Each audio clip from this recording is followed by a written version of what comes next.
네, 안녕하세요. 오은근 교수입니다. 디지털 신호 처리 강의를 시작하도록 하겠습니다. 오늘 강의 내용은 아날로그 디지털 변환이 되겠습니다. 즉, 디지털 신호 처리를 하기 위해서는 아날로그 신호를 디지털 신호로 변환을 시켜서 처리를 하고, 그리고 처리가 끝난 후에는 디지털 신호를 다시 아날로그 신호로 처리를 바꿔줘야 되는데, 이 과정을 어떻게 하는가 하는 것이 오늘 강의의 핵심 내용이 되겠습니다. 자, 그러면 강의를 시작해 보겠습니다. 자, 오늘 배울 내용의 차례는 이렇습니다. 먼저 전체적인 개요에 대해 설명을 드리고요. 그 다음에 샘플링, 그리고 양자화, 그리고 디지털 데이터의 양과 원래 아날로그 신호와의 관계, 그리고 마지막으로 요즘에 CD라든가 SACD, DVD 그런 것들과 같은 디지털 오디오 저장 매체에 대해서 강의를 하도록 하겠습니다. 자, 먼저 아날로그 디지털 변환 또 반대의 디지털 아날로그 변환의 개요에 대해서 알아보겠습니다. 자, 먼저 제목을 보시면은 제가 이렇게 AD 그리고 DA라는 약자를 썼습니다. 이것은 이 AD는 아날로그 디지털 이런 의미가 되겠죠. 그래서 AD라고 쓴다면은 이것은 아날로그를 디지털로 바꾼다라는 뜻이고요. DA라고 쓴다면 디지털을 아날로그로 바꾼다 이런 뜻이 되겠습니다. 자, 내용을 보시면은 일단 이 DSP에서는 이 아날로그에서 디지털 변환과 또 디지털에서 아날로그 변환하는 것이 필수적으로 필요합니다.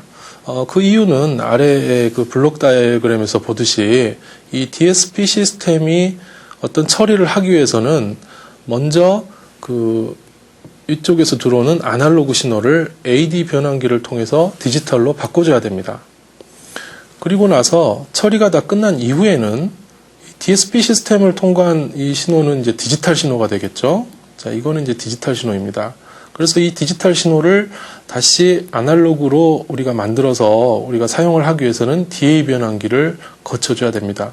그래서 실제로 우리가 DSP 시스템이라고 한다면 이 AD 변환기와 DA 변환기까지를 포함을 시켜서 생각을 해줘야 됩니다. 자, 이때 아날로그 신호를 디지털로 변환한 장치를 AD 변환기, 영어로는 이제 ADC 라고 보통 얘기를 하는데요. 이것은 아날로그 투 디지털 컨버터의 약자입니다. 또 반대로 디지털 신호를 아날로그로 변환하는 장치를 DA 변환기, 또 DAC라고 약자로 쓰는데요. 이것은 디지털 투 아날로그 컨버터의 약자입니다. 자, 이렇게 우리가 용어를 정의를 할 수가 있습니다. 자, 다음 페이지로 넘어가겠습니다. 자, 그러면 우리 주변의 DSP 시스템 중에서 이 AD-DA 변환기가 들어있는 게 어떤 것이 있는가 하는 것을 보겠습니다. 자, 우리 주변에서 가장 쉽게 볼 수 있는 AD 컨버터, DA 컨버터가 장착된 제품은요, 아마 여러분 다 갖고 계시는 컴퓨터의 사운드 카드, 오디오 카드라고도 하죠. 이런 걸 겁니다. 자, 컴퓨터 안에 다 사운드 카드가 다 들어있을 텐데요. 이 사운드 카드에 마이크를 연결을 해서 여러분이 어떤 말을 한다거나 녹음을 하게 되면은 컴퓨터 안에 저장됩니다. 그 저장될 때 여러분들이 마이크에 얘기한 건 아날로그 신호예요. 이 음성 신호는요. 근데 그걸 컴퓨터에 저장을 하기 위해서는 AD 컨버터가 있어서 그 AD 컨버터가 디지털로 바꿔가지고 여러분의 음성을 디지털로 바꿔서 컴퓨터에 저장을 하는 거죠. 그래서 이 사운드 카드 안에는 AD 컨버터가 무조건 장착이 되어 있습니다. 그리고 이제 반대로 여러분들 컴퓨터 안에서 이렇게 MP3라든가 웨이브 또 영화 같은 거 이런 거 많이 들으시죠? 자, 그런 것들이 우리가 스피커를 통해서 소리를 들으려면 DA 컨버터를 통해서 아날로그 신호로 바꿔줘야 됩니다. 그래서 이 사운드 카드에는 ADC, DAC가 들어있고요. 그러면 실제 AD 컨버터나 DA 컨버터는 어떻게 생겼는가? 이 아래에 있는 이런 그림처럼 조그만 반도체 칩입니다. 그래서 겉으로 봐서는 이게 뭐 하는 건지 알 수가 없죠. 이런 반도체 칩은 생긴 거는 거의 다 비슷하게 생겼습니다. 자, 그래 이제 이게 뭔가를 알기 위해서는 이 위에 보면 써 있는 글씨들을 보면은 이게 AD 컨버터다, DA 컨버터다 이렇게 이제 써 있습니다. 그래서 이런 것들은 뭐 그 가격대도 다양합니다. 뭐 몇천 원짜리, 몇만 원짜리부터 뭐 몇백만 원짜리까지 칩 하나예요. 이런 변환 속도라든가 또 성능에 따라서 다양한 종류가 이제 있습니다. 자, 그러면은 어떻게 해서 아날로그 신호를 디지털로 변환하는가, 그런 전체적인 변환 과정을 개념적으로 한번 살펴보겠습니다. 자, 위에서 아래로 쭉 보시면 되는데요. 먼저 이렇게 아날로그 신호가 이렇게 있습니다. 자, 파형이 끊이지 않는 이런 연속적인 신호죠. 자, 이거를 마지막 단계에서는 이렇게 1과 0으로 만들어진 디지털 신호로 만드는데요. 이 중간 과정에서 세 단계를 거치게 됩니다. 첫 번째 표본화, 그 다음에 두 번째 양자화, 그리고 마지막으로 부호화, 이런 단계를 거치는데요. 일단 그 표본화라는 거는 이 그림으로 보시면 원래의 아날로그 신호의 일정한 간격으로 이렇게 뽑아내는 겁니다. 점점, 그러니까 표본을 뽑아내는 거죠. 샘플링이라고 합니다. 그래서 이 아날로그 신호 전체 파형을 다 쓰는 것이 아니고 일정한 간격으로 하나씩 뽑아내서 이제 그것만 쓰겠다는 거죠. 이 과정이 표본화 과정입니다. 자, 그리고 나서 이 표본화된 신호를 양자화 과정을 거치게 되는데요.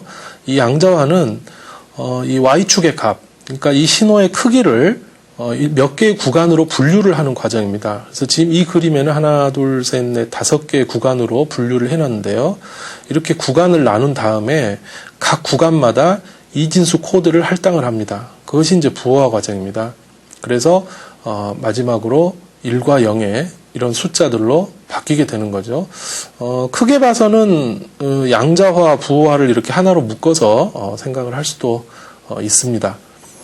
그래서 표본화와 이 부분을 뭐 양자화 이렇게 같이 생각을 할 수도 있는데요. 이렇게 세 단계로 저는 구분을 해봤습니다. 자, 그럼 각 단계별로 좀 더 상세하게 알아보죠. 먼저 그 표본화, 영어로는 샘플링이라고 합니다. 요거에 대해서 알아보겠습니다. 일단 이 AD 변환이라는 거는 DSP의 첫 단계죠. 그리고 아날로그 신호를 디지털로 변하는 과정이라는 거 앞에서도 말씀드렸고요. 그 중에서 이제 첫 번째 단계가 바로 이 표본화인데요. 이 표본화 과정은 이 전체 시스템의 성능의 한계를 결정을 하게 됩니다. 이게 이제 무슨 말인가 하는 것은 좀 더 이제 뒤에 가시면 자세히 알게 되는데요. 이 샘플링을 얼마나 촘촘하게 하는가, 그러니까 그림으로 먼저 좀 개념적으로 그림, 원래 아날로그 신호가 이렇게 됐을 때 이렇게 촘촘하게 샘플을 뽑아내느냐, 이렇게요. 아니면은 동일한 이렇게 아날로그 신호가 있을 때 이거를 띄엄띄엄 이렇게 샘플을 뽑아내느냐, 이거에 따라서 이 전체 DSP 시스템의 어떤 한계, 이 처리할 수 있는 한계가 결정이 돼버립니다. 그러니까 아주 중요한 거죠. 아무리 DSP 시스템의 그 성능이 좋더라도 이 표본화 과정에서 너무 샘플링이 잘못되면은 어쩔 수가 없는 그런 상황이 생기게 됩니다. 자, 이 표본화는 아래 그림을 보시게 되면요, 네, 이렇게 일정한 간격으로 신호를 추출하는 과정입니다. 그래서 이것이 원래 아날로그 신호인데요. 그거를 샘플링했다 또는 표본화했다라고 한다면 이렇게 점점 일정한 간격으로 뽑아낸 것이 바로 표본화 절차입니다. 이때 중요한 거는 일정한 간격이라는 것이 중요합니다. 네, 아무렇게나 뽑아내는 것이 아니고요. 일정한 정해진 시간 간격으로 뽑아내야 합니다. 자, 다음 장 넘어가겠습니다.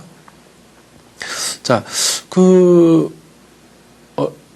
어떤 시간 간격으로 뽑아내느냐 하는 것이 이제, 중요하다고 했는데요. 그래서 우리가 이 샘플링 주기, 또 샘플링률, 이런 말을 씁니다. 자, 먼저 그 샘플링 주기라는 것은요, 샘플링 피리어드라고 하는데, 그것은 샘플링 하는 시간 간격을 얘기를 합니다. 단위는 당연히 어떤 초 단위가 되겠죠? 또는 뭐 초든지 뭐 밀리세컨드든지요. 뭐 밀리세컨드라든가 또는 뭐 마이크로 세컨드, 이런 단위도 다 가능합니다. 어쨌든 시간입니다. 시간. 자, 근데 이런 숫자들은 대부분 그 소수점 이하로 나가요. 뭐 22.7 뭐 6 얼마 이런 식으로요. 좀 보기가 좀 불편하거든요.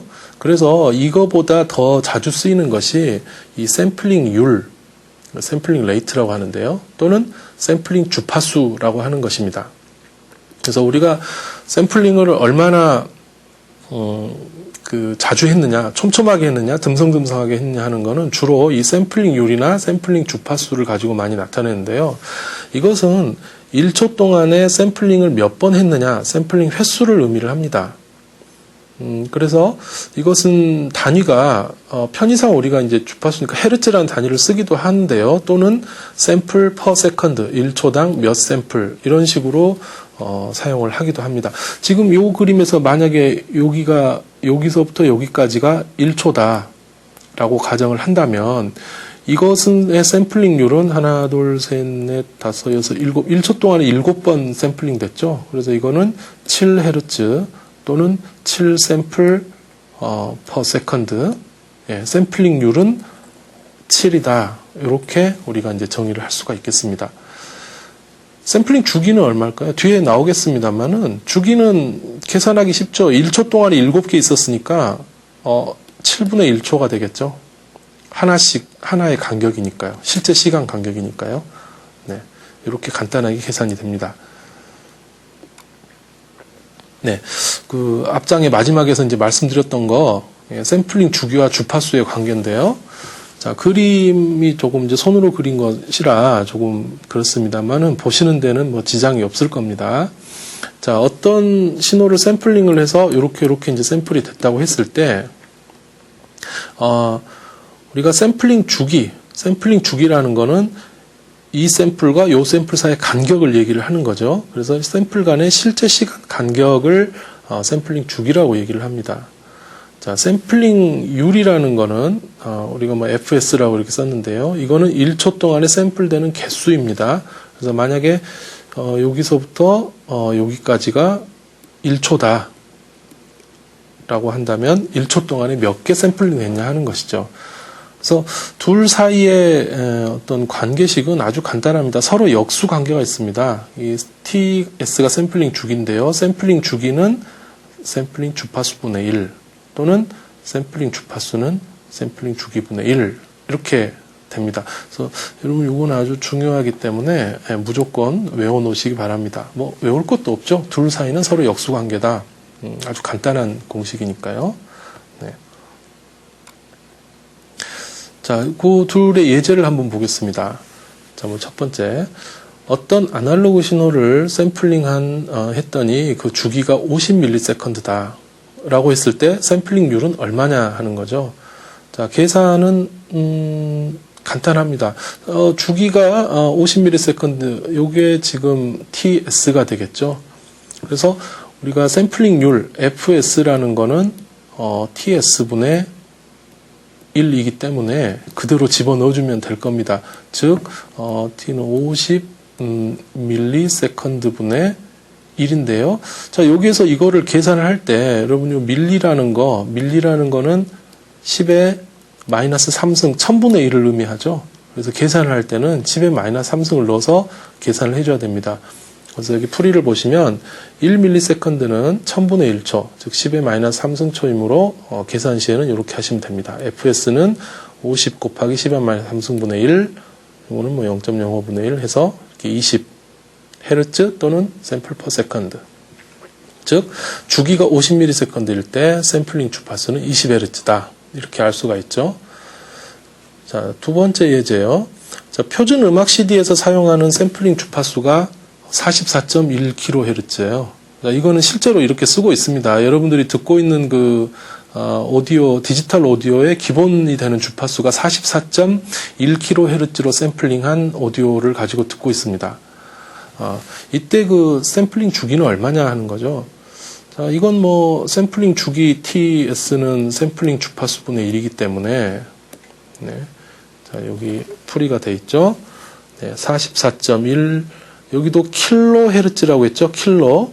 자, K라는 그 기호 K라는 거는 이거는 10의 3승을 의미를 하죠. 그래서 1000입니다. 10의 3, 44.1 곱하기 1000 100분의 1은 44,100분의 1. 요거는 뭐 계산기로 해야 되겠죠. 요거 계산해 보면 22.676 마이크로 세컨드가 됩니다. 네. 그래서 보다시피 이렇게 샘플링 주기라는 거는 숫자가 소수점으로 나가고 좀 쓰기 불편하기 때문에 우리가 샘플링을 나타낼 때는 이런 주기보다는 이렇게 샘플링 주파수, 정수로 딱 떨어지기 때문에 이런 표현을 더 많이 사용을 합니다. 참고로 알고 놔두시고요. 자, 다음 페이지 가겠습니다. 자, 지금까지 이제 샘플링이라는 게 뭐냐, 또 뭐 그런 정의에 대해서 말씀드렸는데요. 정의는 간단하죠. 뭐 일정한 간격으로 뽑으면 된다. 근데 일정한 간격 중에 얼마만큼이 적절하냐, 즉 얼마나 촘촘하게 뽑아야 되며 얼마나 듬성듬성하냐 하는 거죠. 아래 그림부터 먼저 보시겠습니다. 자, 원래 아날로그 신호를요, 이렇게 세 가지 버전으로 샘플링을 해봤습니다. 제일 위에 거는 조금 듬성듬성하죠. 자, 두 번째 조금 더 촘촘하죠. 세 번째는 많이 촘촘합니다. 자, 즉 다시 말해서 샘플링률을 낮은 것부터 지금 높은 것까지 이렇게 해봤는데 원래 거하고 원래 아날로그 신호하고 어떤 게 제일 비슷하겠습니까? 뭐 말하나 마나 요 세 번째 거, 요게 원래 거하고 제일 비슷하겠죠. 네. 그래서 이렇게 샘플링률이 높은 것이 원래 신호를 표현하는 데는 당연히 좋습니다. 자, 그런데 또 안 좋은 점이 있어요. 자, 그런 게 어떤 건지 한번 보겠습니다. 자, 위로 올라가세요. 자, 샘플링률이 낮거나 높을 때 어떤 일이 일어나는가 하냐면요. 자, 샘플링률이 높은 경우에는 디지털 신호는 원래 아날로그 신호의 파형과 거의 오차가 없습니다. 그래서 신호 품질 면에서는 좋죠. 그런데 데이터의 양이 많아집니다. 네. 그러니까 하드디스크에 저장되는 그 디지털 신호 양이 많아진다는 거죠. 하드디스크 공간을 더 많이 차지한다는 겁니다. 반면에 샘플링률이 낮으면은 원래 아날로그 신호와의 오차가 커지게 됩니다. 그래서 이 신호의 어떤 정보가 손상되고 잡음의 원인이 됩니다. 이 제일 위에 있던 요거 있죠. 요거 같은 경우는 나중에 이거 다시 DA 변환해서 재생해 보면은 원래 아날로그 신호하고 소리가 완전히는 아니지만 좀 잡음이 많이 생기는 원래 소리를 충실하게 재생 못하는 그런 경우가 생길 수가 있습니다. 그래서 너무 낮으면 또 원래 소리와 달라진다는 거죠. 그래서 이렇게 그 낮은 샘플링률로 인해서 이런 정보 손상이나 잡음 현상이 일어날 수가 있는데 이런 거 보고 용어가 있습니다. 이 엘리어싱이라고 합니다. 즉 샘플링률이 너무 낮으면 엘리어싱이 일어난다. 뭐 이렇게 우리가 다시 표현을 할 수도 있습니다. 그래서 우리가 이 샘플링을 할 때는요, 이 엘리어싱이 일어나면은, 엘리어싱 영어로 이렇게 쓰는데요. 네, 엘리어싱이 일어나면은 절대 안 됩니다. 그러니까 샘플링을 할 때는 무조건 엘리어싱이 안 일어나도록 샘플링을 해줘야 된다는 것이죠. 그게 원칙입니다. 샘플링의 원칙이요. 자, 그럼 어떻게 하면은 이게 안 일어나는가 하는 걸 보겠습니다. 네, 자. 어떻게 하면 엘리어싱이 안 일어나는가? 뭐 적절하게, 그러니까 너무 이렇게 듬성듬성하게도 안 되고 또 그렇다고 아주 촘촘하게 하면은 당연히 엘리어싱은 안 일어나는데 이러면은 데이터량이 많아진다고 그랬죠. 그래서 이 중간에 어딘가 뭔가 기준이 있어야 될 거예요. 요만큼에서. 예. 샘플링 레이트를 이 중간 사이 어딘가에서 해야 될 텐데, 자, 이거를 예전에 1950년에 그 샤논이라는 사람이요. 자, 샤논이라는 사람이 여기에 대한 기준을 만들었습니다. 자, 파란색으로 된 부분 보시면요. 이 샘플링 할 때 엘리어싱이 일어나지 않으려면 아날로그 신호가 가진 최고 주파수 성분의 2배 이상으로 샘플링률을 또는 뭐 샘플링 주파수를 설정해야 한다라는 겁니다. 그러니까 일단 식으로 보시면 이렇게 돼요. 여기 Fmax가 그 원래 아날로그 신호에 포함된 가장 높은 주파수 성분을 의미합니다. 요거가 뭐 어떤 의미인지는 뒤에 다시 말씀드리고요. 그거의 2배 이상으로 FS 샘플링률을 설정을 해줘라라는 겁니다. 네. 그래서 요 2 곱하기 Fmax라는 이 값이 뭔가 좀 중요한 기준점이 된다는 거죠. 그래서 이거 보고 그 나이키스트, 저 잘못 썼네요. 예, 요 Fmax, 요거 보고 나이키스트 레이트라고 이렇게 얘기를 합니다. 자, 요거는 2배 Fmax가 나이키스트 레이트인지 Fmax가 나이키스트 레이트인지는 여러분들이 책을 보고 한번 좀 확인을 해 보시기 바랍니다. 제가 지금 강의하는 당시에 잠깐, 제가 확실하지 않아서 그렇게 얘기를 합니다. 자, 예를 들어서, 어쨌든 요거는요, 아주 중요한 공식입니다. FS가 2배 Fmax보다 커야 된다. 네, 다시 한번 이렇게 말씀드리고, 박수 쳐놓을게요. 무조건 외워두십시오. 네. 예를 들어서요, 이 앞에 예제를 보시면, 어떤 아날로그 신호를 분석했더니, 최고 주파수 성분이 20kHz였다. 자, 이 신호를 샘플링할 때 엘리어싱이 생기지 않도록 하기 위해서는 얼마 이상으로 샘플링률을 설정해야 되는가 하는 거죠. 자, 샘플링률은 공식에서 2배의 Fmax 이렇게 해야 된다고 했는데요. 자, Fmax가 20kHz였으니까 거기다 2를 곱하면요. 40kHz. 네. 즉 40k라고 한다면 요거는 얼마입니까? 4에다 03개 더하는 4만 헤르츠죠. 예. 4만 헤르츠, 즉 1초에 4만 번 이상 샘플링을 해줘야지 된다라는 그런 의미가 되겠습니다.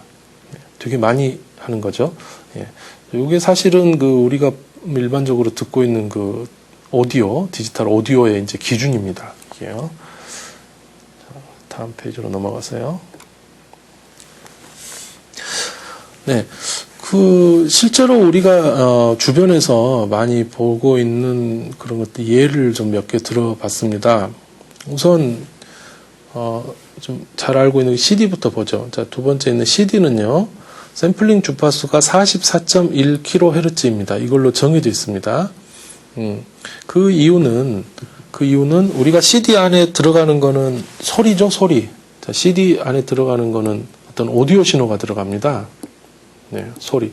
자, 이 오디오 신호라는 거는 최고 주파수가 얼마냐 하면, 이렇게 생각하시면 돼요. 우리가 사람이 귀로 들을 수 있는 가청 주파수라는 게 있습니다.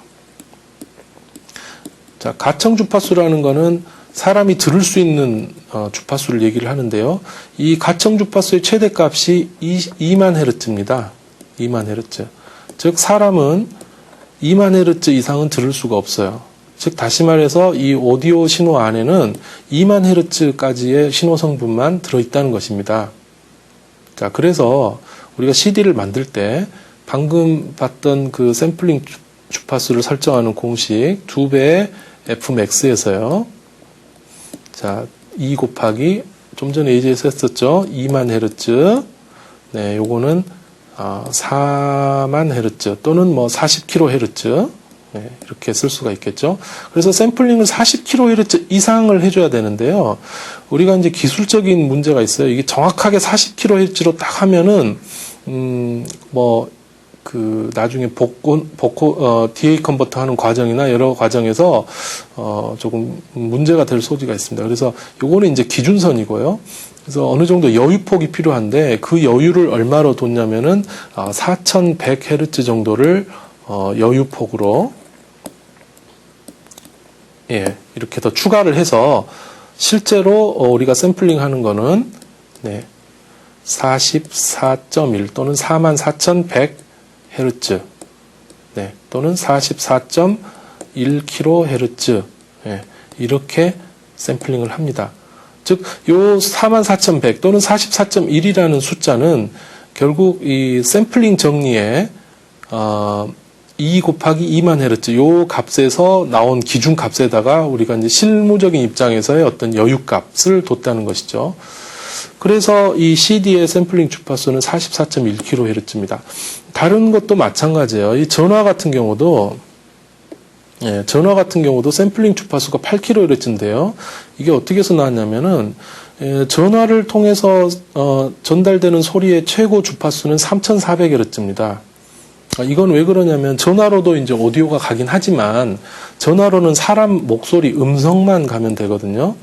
음성 정보를 충분히 전달하기 위해서는 3400Hz까지만 가면은 된다라는 것이 잘 알려져 있어요. 그래서 전화기 같은 경우는 어떻게 하냐면 2 곱하기 3400 6800이죠. 6800인데 아까 말씀드린 플러스 어떤 여유분, 자 여유를 1200Hz를 더 해가지고 요거에 결국은 8000Hz로 샘플링을 합니다. 네. 그래서 전화기 같은 경우 8000Hz 샘플링, 8kHz 샘플링을 하게 되는 겁니다.